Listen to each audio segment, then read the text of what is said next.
You're at a crowded airport, juggling your carry-on, a coffee that's somehow always spilling, and a phone that's dying just when you need directions.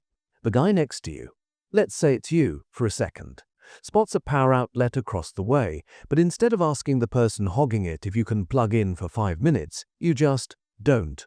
You stand there, pretending to scroll through nothing, watching your battery tick down like it's no big deal. Why? It's just a small thing, right? But that tiny hesitation, that quiet choice to go it alone, it's everywhere. In the office, when you're buried under deadlines but wave off a colleague's offer to lend a hand. At home, fixing that leaky faucet yourself at midnight, tools scattered even though your neighbor's a plumber.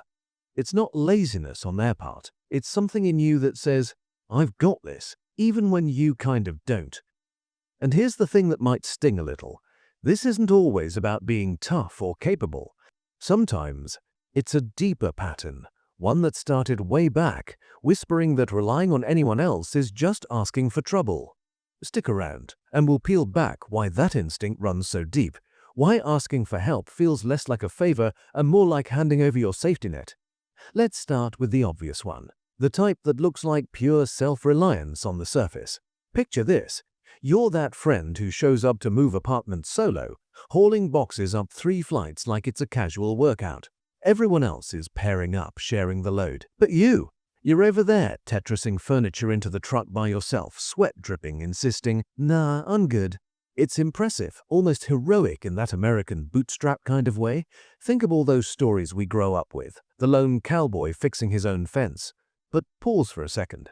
What's really going on under that? Often, it's not just pride, it's a quiet echo from somewhere earlier. Maybe a childhood where help came with strings attached, or worse, didn't come at all. You learned young that waiting for someone else meant disappointment, so you built this fortress of independence. It's hyper-independence, they call it in psych circles, but let's not get clinical. It's more like your brain's way of saying, if I don't need anyone, no one can let me down. And yeah, it works. Until it doesn't. You end up exhausted, but hey, at least you're in control. Sound familiar? Maybe it's you, quietly stacking those boxes higher. Or maybe it's that coworker who never delegates, even when the team's offering. Then there's the one that hides behind capability, the person who seems so put together that asking for help would crack the facade. Imagine you're at a family gathering, Thanksgiving, say, with the turkey drama and side dishes piling up.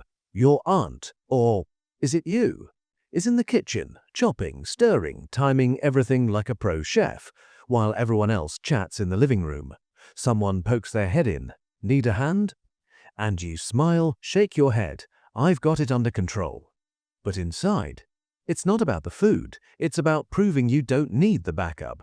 This mindset often stems from those early lessons where vulnerability got punished.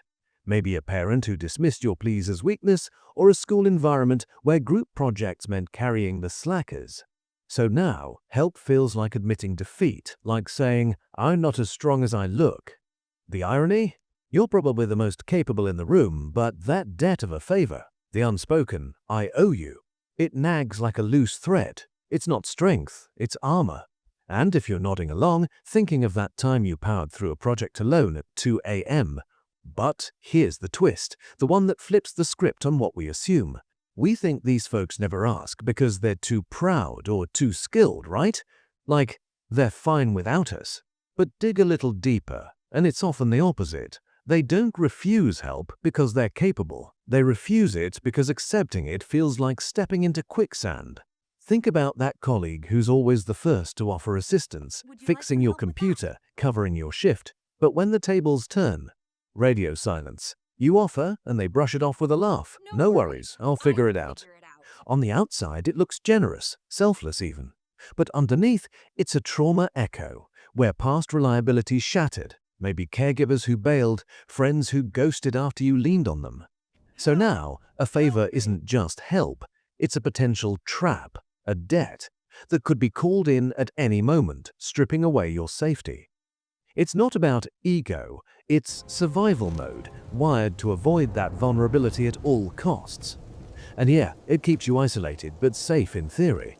If this hits close, maybe it's that quiet voice in your head whispering, better alone than betrayed.